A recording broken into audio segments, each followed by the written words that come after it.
But Instagram people go for a very specific thing. They go to look at photos. Well, the first thing would be researching the hashtags. But it's right now, it's huge. It's probably the second biggest social network next to Facebook. Hey guys, Oscar here for NotAGrouch.com, and I'm here at Affiliate Summit with one of the speakers. First time speaking, but a long-time entrepreneur, motivator, coach, all-around amazing person. All the way from Chile, we have Carolina Millan. Hola, hello guys.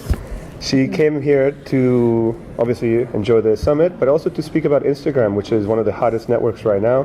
If you're in business, whether it's personal branding, B2B, B2C, you should be on it. And I'm going to ask her some questions about that and hopefully give you some valuable insights as to how you can get started or improve your Instagram. So, hi Carolina. Let's do it. Hey right. Oscar. How you doing? Thank you for having me. Yeah. So tell me about how's the event going for you so far? Pretty good. I mean, I had a lot of fun. I come here mostly for the networking. Sure. And every now and again, you find a few really good golden nuggets in the presentation. So sure. Yeah, so I really enjoyed it. Yeah, I remember I met you at Philadelphia back in I think 2013. I've never been to Philadelphia. New York, probably. No, you came out to the parties. You didn't go to the summit, but you came to meet us. I did. Yeah, and you joined us for some of the parties. It was in New York. Was it New York? Yes, 2014. I was not attending. Maybe. I was with Junjun Lee. Yes, and, yes, that's and right. I didn't have a badge. You're right, New York. There you go, New York. So yeah, that was the first time I met you in person. Even though we've been I friends remember online. that. We went for dinner. We did a few things. Great. And I think you've been coming to other affiliate summits since then. Yes, this is my fourth one. Yes. Fourth, yeah, yes. Great. And this is your first time speaking. My first time speaking here, yes. Which is great. I've thought about speaking, but I'm still intimidated. Yeah. I'm still intimidated by it, but you did great. I love the presentation. Thank you. So, tell us in a quick way, why should people pay attention to Instagram? Well, I'm not going to bore you with the stats, but sure. But it's right now it's huge. It's probably the second biggest social network next to Facebook, of course, with the most active users. Like, I don't know, 500,000 people check it every day or something. So that would be the first cue as to why you should be on it. Sure. There are a lot of people on it, and what I really like about it is that you go there and you go like straight to the point of what you're actually there for. There are not that many ways to get distracted like Facebook, where you're like, okay, I'm gonna check one specific thing on Facebook, and then you end up checking like a bunch of stuff that you were not sure. meant to look at. And 3 hours later. And 3 hours later, wait, oh yeah, I was gonna message this person. Right. And you get distracted by articles, videos, like it's all over the place. But Instagram people go for a very specific thing. They go to look at photos and short videos, and they usually are there to distract themselves or post a photo themselves, sure. right? So I like that about it, that it's very, very specific. And it's very visual, very visual. So if you have a brand or a product that people need to see, that is probably the best place to be. And even for intangible things, like for example, in my case, I don't sell physical products, but I sell people on a lifestyle. I sell people on this is what you can achieve when you build your own business. So what I show them is my life, basically, in pictures and videos. So if you have content that can inspire people, that is probably the best place to put it. And also it's concise, like videos are short, they're just 1 minute videos. So if you watch a video, it's going to be 1 minute, so you're not going to be stuck there for so long. And I think for brands right now, people go there and they actually look at brand profiles. Sure. I've liked some sponsored posts because they were actually very attractive. So that was very interesting. I don't think I've ever interacted with an ad before, but on Instagram I do, so that's very interesting for me. Me too. Actually, that's the thing with the sponsored posts on Instagram. Like the majority of them are actually useful. Like I click on them and I'm interested in the thing they're advertising. So very, very interesting.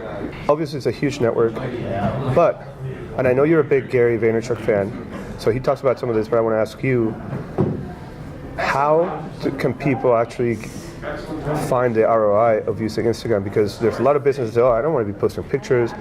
I know the answer, but I want you to tell our viewers. Yes. How do you measure any sort of ROI? Can you Is it more of a branding play? What kind of thing? Yeah. I mostly use it for branding, and the way I measure the ROI is in the impact that I get, like the response that I get from people. So when I post content and people reply to me, for me that's already an ROI. When a real person is interacting with my content, they say, hey, I love it, or they ask me questions. For example, if I post something about what I do, about my business, if I post a link to something and they click on it and then they ask or they opt in, like there are so many ways to measure the ROI, but if you only focus on opt-ins or sales, it's going to be a little bit harder to measure. Right. But you can measure it, like you can measure that. But for me, I measure it in terms of impact, engagement. That's how I look at it. If a photo got a lot of comments, I'm happy with that, happier than just a lot of likes. I want people to actually leave a comment, and when they do, then I know, okay, this piece of content did well, let's do more content like that to get more of that. So do more of what works and less of what doesn't. And this is what I remember at the last affiliate summit in New York. I saw Larry Kim, and he talked about the concept of the unicorns, and what he refers to as a unicorn in social media is, I don't know if you were there, but I've heard you heard about it. Like if you have a piece of content that does well, that's your unicorn, and you should give people more content like that instead of taking a donkey, which is a content, and put lipstick on it. Yeah. Like it was hilarious, but it was a great analogy. So if you have a piece of content that did really well, replicate it. Come up with more content like that. And one of the things that you talked about on the presentation, and I don't need all the details, but one thing that I noticed a lot of people miss is that very first step that you said before you jump into it. What is it? The optimizing of your profile? Yes. Yeah. And the research. So what kind of research should people do before they start posting? Well, the first thing would be researching the hashtags that you're going to be using on your posts, and take a look at what are the relevant hashtags that people are actually using in your niche, and then make a list of 20, 30, maybe even 50 relevant hashtags that you can use and exchange from one post to another, so that you get more traction from that.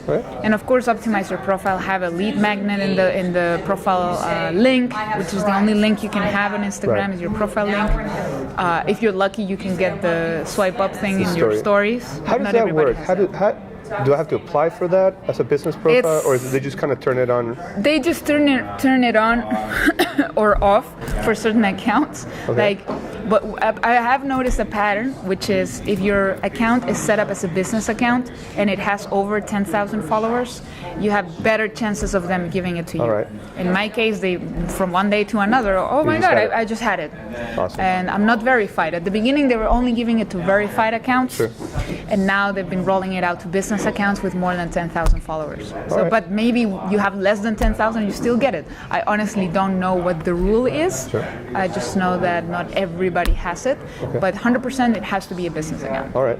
So if you're here at Affiliate Summit and you miss her talk and you're a VIP, you'll have access to the videos. But if people don't have access to the videos, how can they get in touch with you, follow up, and learn more from you? Yeah, for sure. I'm very easy to find on Instagram, actually. So just at Carolina Millan. YouTube as well. I'll probably be doing another presentation very similar to this and just put it publicly on my YouTube channel, so more people can grab it and so learn. If we search by your name, we'll find you everywhere? Just search by my name. And your website is? My website is carolinamillan.com, double L. You'll put it there. Yes, it'll all be down in the description below, but any closing thoughts that you would want to give to a new user for Instagram? Yes, you have to get social. A lot of the things I mentioned on the talk were about not automating everything. People are so tempted to automate everything. Okay, how can I outsource and automate as many things as possible? And that's a good thing. But when it comes to branding and social media, people don't like automated responses. They don't like. They want you to be authentic. So the more authentic you can be, the better. And it's going to take a little bit of work, but the ROI, the response is going to be so much better if you dedicate the time, maybe 30 minutes a day, and just be you and add as much value as you can. All right. Thanks a lot, and see you next time. Thank you. See you next time.